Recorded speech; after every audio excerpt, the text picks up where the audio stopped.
Hello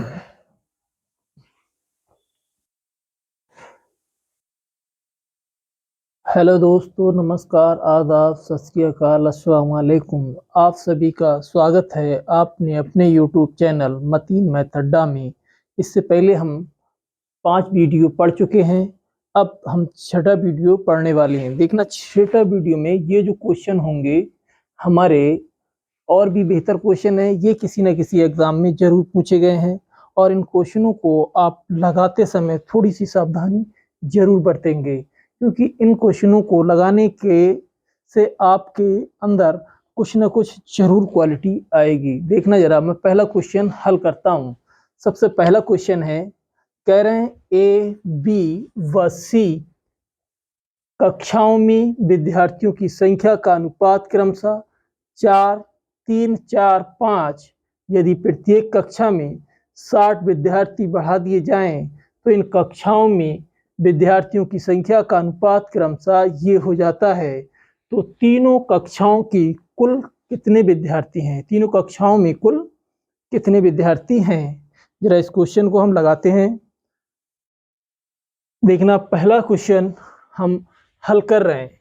कह रहे हैं एक कक्षा ए है, एक कक्षा ए है, और ए में जो विद्यार्थियों की संख्या है ए, वी व सी, इनमें जो कक्षाएं हैं उनमें जो रेशियो है 3:4:5, यानी इनका ये रेशियो हमको दिया हुआ है। और उन्होंने हमसे बोला प्रत्येक कक्षा में 60 विद्यार्थी बढ़ा दिए जाते हैं, यानी 60 इसमें बढ़ाए, 60 इसमें बढ़ाए और 60 इसमें बढ़ाए, तो जो नया रेशियो है वो कितना हो जाता है? 5, 6, 7 का, यानी ये नया रेशियो आपको हो जाएगा। तो बताना है कि तीनों कक्षाओं में कुल कितने विद्यार्थी होंगे। अगर हम इनमें जो अंतर देखें कि इसमें जो अंतर होगा 3 और 5 में जो अंतर है वो 2 का है। इसमें भी कितने का अंतर है? 2 का है। और इसमें भी अंतर 2 का है, यानी 2 यूनिट की जो वैल्यू है वो कितनी हो गई है? 60 के बराबर। कितनी हो गई? 60 के बराबर। और अगर हम 1 यूनिट की जो वैल्यू निकालें तो कितनी आ जाएगी? 30 आएगी। 1 यूनिट की वैल्यू अगर हम निकालते हैं तो कितनी आएगी? 30 आएगी। तो उन्होंने कहा कि तीनों कक्षाओं में विद्यार्थियों की संख्या कितनी है। तो 1 यूनिट की वैल्यू 30 है, और जो कक्षाएं हैं 3 यूनिट ए में है, 4 यूनिट बी में है, 5 यूनिट सी में है। तो अगर इन सभी का अगर हम ऐड कर दें, 3 और 4 7, 7 और 5 12, 12 यानी 1 यूनिट की वैल्यू 30, तो 12 यूनिट की वैल्यू 12 × 30 बराबर 12 3 36, यानी 360 विद्यार्थी आपके कक्षा में हो जाएंगे। कितने हो जाएंगे? 60 विद्यार्थी। यानी ये हमारा पहला तरीका है। और अगर आपको ये तरीका पसंद आए तो इसको फॉलो करें। और मैं नेक्स्ट दूसरा तरीका भी बता रहा हूं कि देखना, क्या आप लोग इसका स्क्रीनशॉट ले लें। स्क्रीनशॉट लेने के बाद इसको अपनी कॉपी में नोट डाउन कर लें अगर ये तरीका पसंद आए। और नेक्स्ट तरीका मैं इसका बताने वाला हूं कि यदि ए, बी, सी में जो अनुपात है वो 3 और 4 और 5 का हमको दिया है। कितने का दिया है? 3, 4, 5 का दिया है। अगर मैं ए की वैल्यू यहां से निकालें तो 3x, बी की वैल्यू कितनी हो जाएगी? 4x, और सी की वैल्यू 5x। इन्होंने कहा कि प्रत्येक कक्षा में 60 विद्यार्थी आप जोड़ रहे हैं, 60 इसमें जोड़े, 60 इसमें जोड़े, 60 इसमें जोड़ दिए, तो अगर देखा जाए तो सब जोड़ोगे तो कितना होगा? देखिए, 30 और 60, 3x प्लस 60, ये रेशियो बनेगा। दूसरे में 4x प्लस 60 ये बनेगा। और तीसरे में जो होगा वो 5x प्लस 60 रेशियो हो जाएगा। अब यहां से देखना कि जरा नया रेशियो हमारे पास कितना आ रहा है। नया रेशियो हमारे पास 5, 6 और 7 का आया, 5, 6, 7 का आया। मैं किन्हीं दो रेशियो को एक साथ रख लेता हूं, किन्हीं दो रेशियो को एक साथ रख लेते हैं और बराबर हम करते हैं। तो देखना कि 3x प्लस 60 बटे 4x प्लस 60 बराबर 5 बटे 6, 5 बटे 6।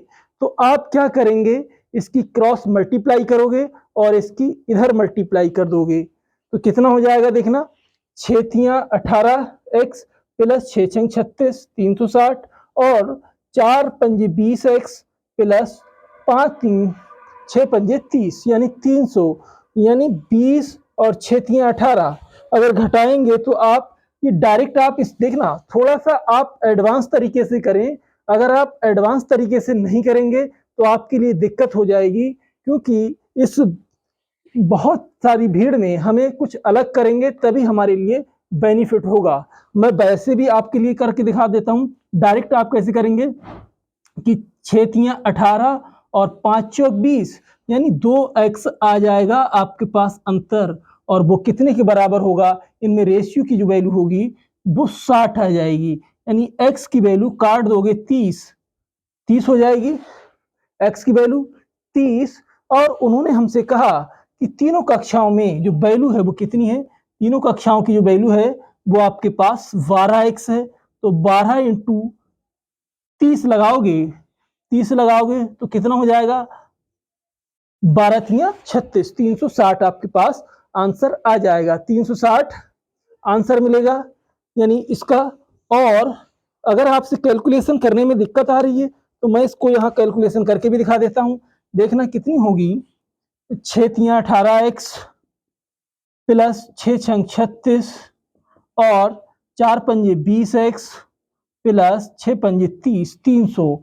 जब इसको आप हल करेंगे तो 18x इधर जाएगा तो 2x और 360 में से 30 घटेगा तो 60 बचेगा, यहाँ से 2x बचेगा, 2x में से x की वैल्यू अगर आप निकालेंगे तो ये 30 आ जाएगी, यानी x की वैल्यू 30।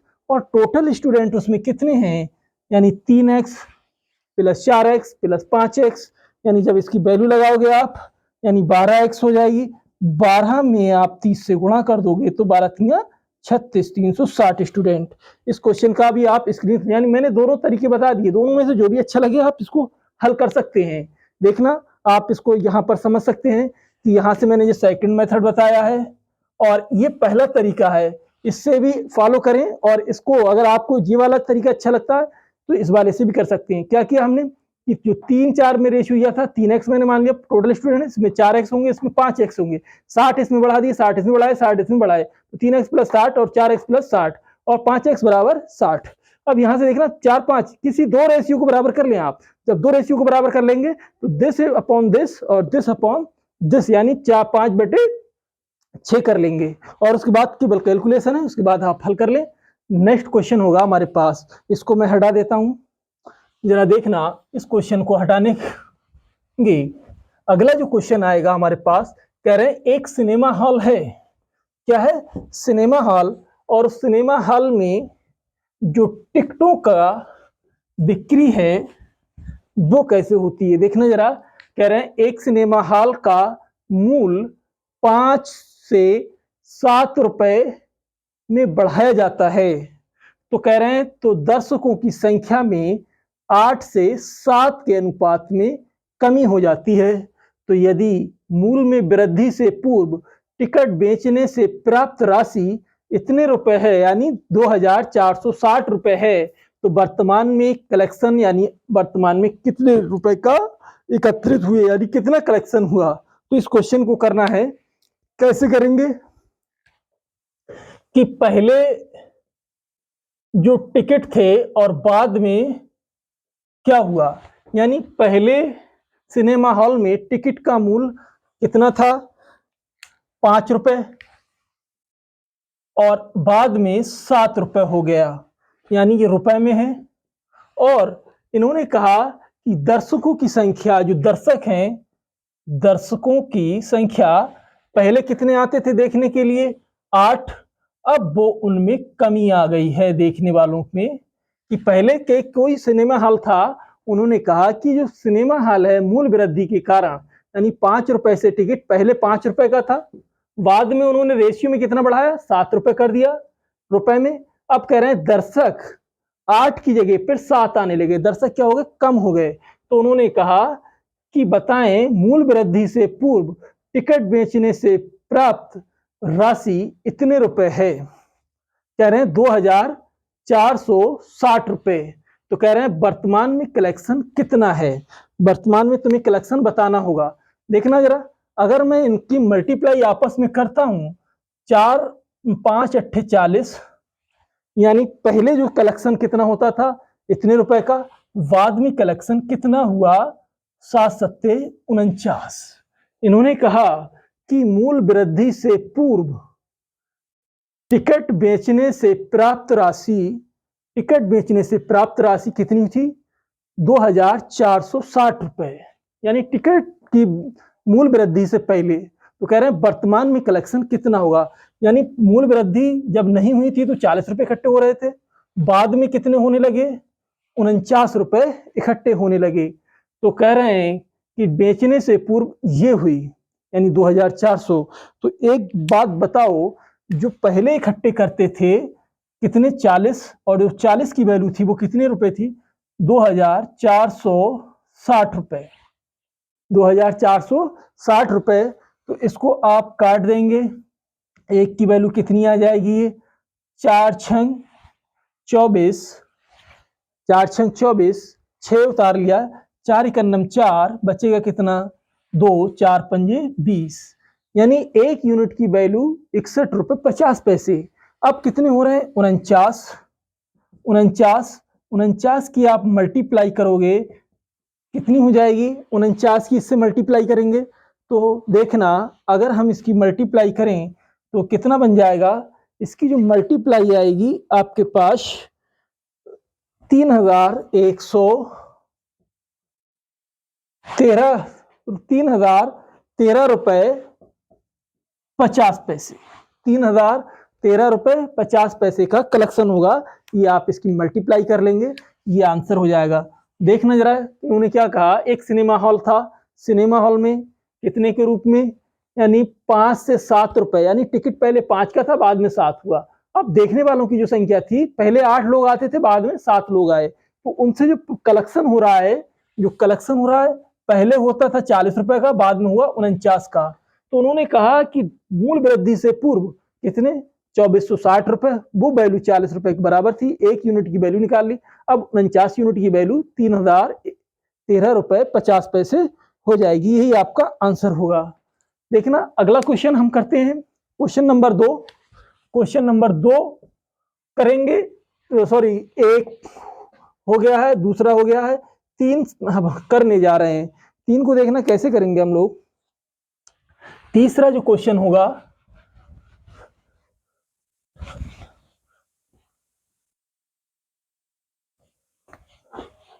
तीसरा क्वेश्चन क्या कह रहे हैं, कह रहे हैं 3 संख्याओं के अनुपात क्रमशः 2, 3, 5 हैं, यदि संख्याओं का गुणनफल 3750 रुपए है तो संख्याओं का योग कितना होगा।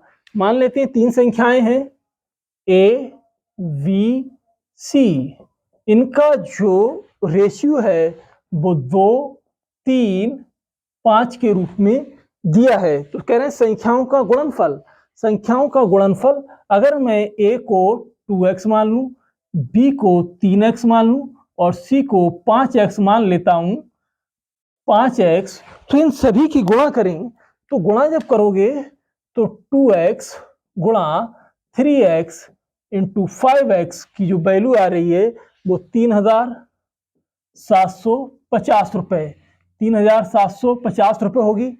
अगर हम इनकी मल्टीप्लाई करें, देखना 5 और 2 10, ये 5, इससे क्या हो जाएगा, एक जीरो कट जाएगा आपका, ठीक है, 3 बचा है, 3 से काटेंगे, 3 एकन्नम 3, 3 दूनी 6 और 3 पंजे 15, x मिलकर 1x 2x 3, तो x क्यूब की जो वैल्यू आ गई वो 125 आ गई। कितनी आ गई, 125। तो x क्यूब बराबर ये 5 का क्यूब और x बराबर 5 आ गया। उसने कहा कि तीनों संख्याओं का योग बताएं। योग कैसे निकालेंगे तीनों का योग? योग जो होगा आपके पास कितना हो जाएगा, 2x और 3x 5x, 5x और 5x मिलकर 10x बन जाएगा। यानी x की वैल्यू 5 है तो आप 5 लगाओगे तो टोटल देखना, उन्होंने कहा कि संख्याओं का योगफल कितना हो जाएगा, 50 हो जाएगा। आपके पास उन संख्याओं का योगफल 50। अगला क्वेश्चन होगा 3 के बाद 4 नंबर है हमारे पास। 4 नंबर को देखना जरा, कह रहे हैं क्या कह रहे हैं, इन्होंने बोला कि राम और रहीम की मासिक आय का अनुपात 4 और 3 है। उनके मासिक खर्च का अनुपात 3:2 है। यदि प्रत्येक 5,000 रुपये बचाता है तो राम और रहीम की मासिक आय क्या है? राम की और रहीम की जो मासिक आय है उनको तुम्हें बताना है कि क्या क्या हो सकती है। जरा ध्यान देंगे। क्वेश्चन हमारे पास क्या है, कह रहे राम और रहीम की मासिक आय, एक राम है एक रहीम है, उनकी जो आमदनी है इनकम 4 और 3 के अनुपात में है। कह रहे हैं उनके खर्च जो एक्सपेंडिचर हैं वो तुम्हें बताना है कि कितना है, यानी 3 और 2 के अनुपात में है। तो और कह रहे हैं प्रत्येक 5,000 रुपये बचाता है तो बताएं राम और रहीम की आय क्या होगी। देखें एक चीज, इसका एक कॉन्सेप्ट याद रखेंगे, अगर आप जो अर्निंग करते हैं, अर्निंग बराबर इनकम बराबर क्या होता है, एक्सपेंडिचर प्लस सेविंग। ये बात ध्यान रखना कि इनकम बराबर खर्च बराबर बचत, वो सॉरी प्लस बचत।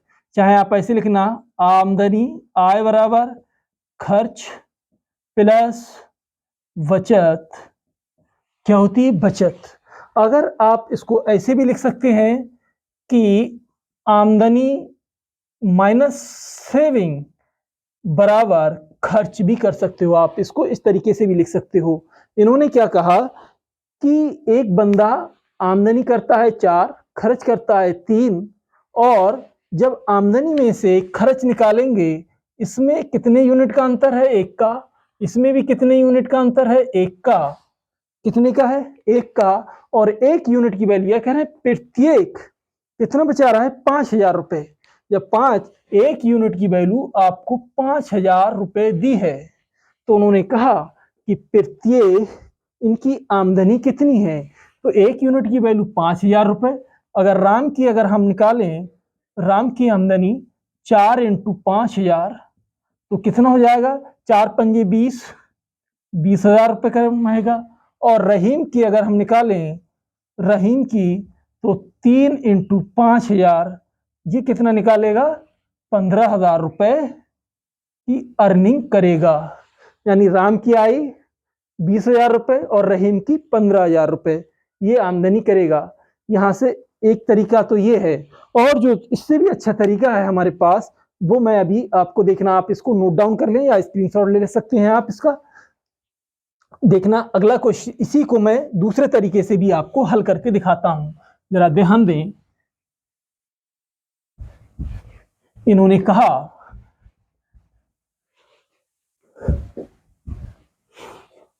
क्या कह रहे हैं कि राम और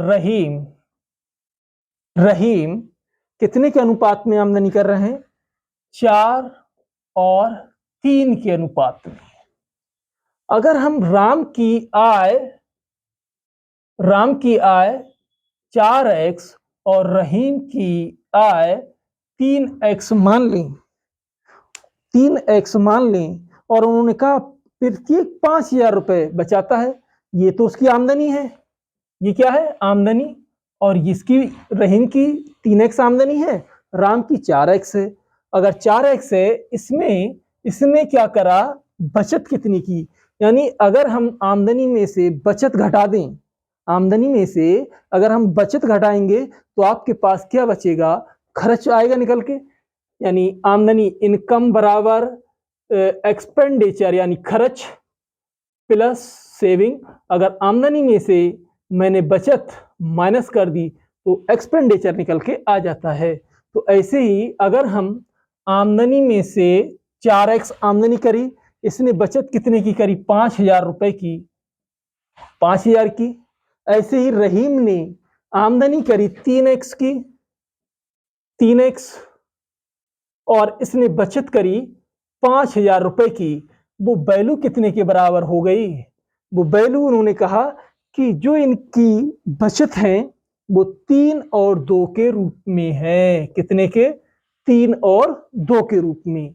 तो आपको बताना होगा कि इनकी मासिक आय क्या है। मैं 2 तरीके बता रहा हूं, इसको जो भी समय अच्छा लगे वो आप कर सकते हो। देखना जरा कि ये जो इतने के 4x माइनस 5,000 बटे में 3x माइनस 5,000 बराबर 3/2। आप इसको यूं लिख सकते हैं, ये रेशियो में दे दिया, बना दिया है मैंने। यानी ये राम ने आमदनी करी 4x, बचत करी 5,000, तो उसका खर्चा कितना निकल के आया, 3। ऐसे ही रहीम ने आमदनी करी 3x की और उसने बचत की 5,000 की, तो उसका खर्च 2 निकल के आया। तो मैंने इन दोनों को बराबर कर दिया है। केवल आप क्या है, इसमें कैलकुलेशन है। यहां से जरा देखना, आप लोग स्मार्ट तरीके से करें तो ज्यादा बेहतर रहेगा। कि कैसे, कि अगर आप पूरी कैलकुलेशन करोगे तो आपका समय खराब होगा। इससे बेहतर है कि 4 दूनी 8, 8x हुआ, 3 तियां 9, यानी 9 में से 8x घटा दिया तो आपके पास x बचेगा। यहां 5 दूनी 10 और 5 तियां 15, तो यहां कितना आएगा अंतर, 15 में से 10,000 घटाओगे तो x की वैल्यू 5,000 आ जाएगी। और नहीं तो आप डायरेक्ट कैसे करेंगे, 8x माइनस 10,000 बराबर 15x माइनस 15,000, सॉरी यहां 3 तियां 9, कितना हो जाएगा, 3 तियां 9x माइनस 15। अब 8x इधर ले जाओगे, 15 इधर लाओगे, तो अब यहां से घटाओगे 9x में से 8x बराबर 15,000 में से 10,000 माइनस कर दोगे तो x की वैल्यू 5,000। तो आप इतनी बड़ी कैलकुलेशन, यानी आप इसमें करीब 30 सेकंड खर्च कर देंगे इतनी कैलकुलेशन। सीधे स्मार्ट तरीके से करें, 4 दूनी 8 और 3 तियां 9, 9 में से 4 8 गए x, और 15,000 में से 3,000 घटा दिए तो कितना, 5,000। तो अब देखना, उन्होंने पूछा कि बताना होगा कि राम की आय, जो राम की आमदनी है वो कितनी हो रही है, 4x की। 4x 4 इंटू 5,000 रख दोगे तो 20,000, और रहीम की जो होगी वो 3x, 3 इंटू 5,000 लगाओगे तो कितनी हो जाएगी, 15,000 हो जाएगी। ये क्वेश्चन आया हुआ है आपके एसएससी सीजीएल वगैरह में पूछे गए हैं कई बार क्वेश्चन, और लेखपाल में इस टाइप के क्वेश्चन मिलेंगे। इस टाइप के आपको क्वेश्चन काफी मिलेंगे। देखना जरा, अगर हम बात करें, लास्ट क्वेश्चन है अब हमारे पास इसका, ये क्वेश्चन, इसका भी आप स्क्रीनशॉट ले लें। देखना, मैंने वैसे हल करके दिखाया था तब भी आपको 20,000 15,000 आए पहला तरीका, और दूसरे तरीके से हल करके आया तब भी हमें वही आंसर मिला। अब मैं लास्ट क्वेश्चन की ओर बढ़ता हूं, और आप लोग थोड़ा सा हमारा जो चैनल है, अगर आप नए हैं देख रहे हैं तो आप इसको सब्सक्राइब करें, लाइक भी करें और शेयर करें, और अगर सब्सक्राइब करते हैं तो बेल आइकन का बटन जरूर दबा लें। लास्ट क्वेश्चन की ओर हम बढ़ते हैं। लास्ट क्वेश्चन हमारे पास क्या है, कह रहे हैं दो व्यक्ति ए और बी की आमदनी का, ए और बी की आय का अनुपात, ए और बी की जो आमदनी है उनका आय का अनुपात है 5:6। फिर उन्होंने कहा कि व्यय का अनुपात क्रमशः क्या होगा। एक अर्निंग कर रहे हैं, आमदनी कर रहे हैं, और उन्होंने कहा कि इनके जो खर्च हैं, खर्च का व्यय जो एक्सपेंडिचर है उसका व्यय कितने की उसमें दिया है, 9 और 10 के रूप में। तो उन्होंने कहा कि प्रत्येक क्रमशः एक 500 रुपये बचाता है और एक 1000। तो उन्होंने कहा कि ए और बी की आय बताएं। ए और बी की आय, ए की आमदनी 5, बी की आमदनी 6, ए का खर्च 9, बी का खर्च 10। तो यहां जरा देखना, इसको हम किस तरीके से करेंगे कि आप 5 दशावन 50 और 9 6 54 यानी क्रॉस मल्टीप्लाई कर दें इसमें। तो देखना 50 माइनस और ये हो जाएगा आपके पास 9 6 54, यानी यहां से आप जो बड़ा है उसमें से घटाएंगे, इसका 4 यूनिट आया। और इसको अगर हम इसका हल करते हैं तो ये कितना बनेगा आपके पास, ये 9000 और ये 5000, यानी 4 यूनिट की वैल्यू जो आएगी आपके पास, 4 यूनिट बराबर 9000 में से 5000 घटाओगे, 9000 माइनस 5000, जो 4 यूनिट की वैल्यू है वो 4000 के बराबर है। तो 1 यूनिट की वैल्यू कितनी हो जाएगी, 1000 के बराबर। 1 यूनिट की वैल्यू मिल गई। उसने तुमसे पूछा कि ए की आय और बी की आय बताओ। ए की आय कितना कमा रहा है, एक 5 यूनिट और बी 6 यूनिट। देखना ए की आय कितनी होगी, 1 यूनिट की वैल्यू 1000 है तो 5 यूनिट की वैल्यू कितनी हो जाएगी, 5000 रुपए। अगर हम बी की आय निकालें, बी की आय, बी 6 कमा रहा है तो 6 की हम 1000 से मल्टीप्लाई कर दें तो ये 6000 रुपए हो जाएगी ए और बी की आमदनी। यानी ए 6000, बी ए 5000 सॉरी, और बी 6000 रुपए कमा रहा है। अगला इसी का मैं दूसरा तरीका अब बताने जा रहा हूं। देखना आप इसका स्क्रीनशॉट ले लें। कैसे करेंगे, ए की आय, बी की, ए और बी में रेशियो, ए की इनकम 5 6, खर्च 9 10। यहां से इन्होंने कहा कि ये बचत कर रहे हैं, सेविंग क्या कर रहे हैं। जो सेविंग है, एक बचा रहा है 500 और दूसरा बचा रहा है 1000। तो उन्होंने कहा कि ए 4, अगर हम इनकी मल्टीप्लाई करें, 5 दूनी 10 और 10 पंजे 50 और 9 चक 54, 54 में से 50 घटाया 4 यूनिट आया निकल के। और इसमें देखना इन दोनों का अंतर, 9 दशावन 90 और 500 दशावन 5000, इनका डिफरेंस, ये 4 यूनिट की वैल्यू 4000 आई और 1 यूनिट की वैल्यू आपके पास 5000। ए की आमदनी आ गई 5000 और बी की आमदनी आ गई 6000। अगला मैं इसी में दूसरा तरीका बताता हूं, आप लोग इसका स्क्रीनशॉट भी ले सकते हो।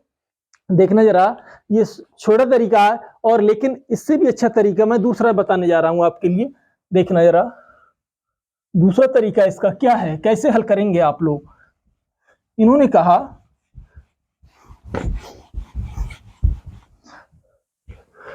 कि ए और बी की अर्निंग का, ए और बी इनकम करता है 5 और 6, यानी इनकम जो है, ए की इनकम 5x और बी की इनकम 6x। इन्होंने कहा कि क्रमशः ये जो बचत करते हैं, क्या कर रहे हैं, बचत। ए बचाता है 500 रुपए और बी बचाता है 1000। कितना बचा रहा है, 1000। तो एक चीज बताओ, ये आमदनी करी, ये उसने बचाया, तो इनकम में से सेविंग माइनस कर दें तो आपको एक्सपेंडिचर मिलेगा, यानी खर्च मिलेगा। खर्च आपके पास कितना है, कह रहे हैं व्ययों का जो अनुपात है वो कितना हो रहा है, यानी 9:10, 9:10 हो रहा है।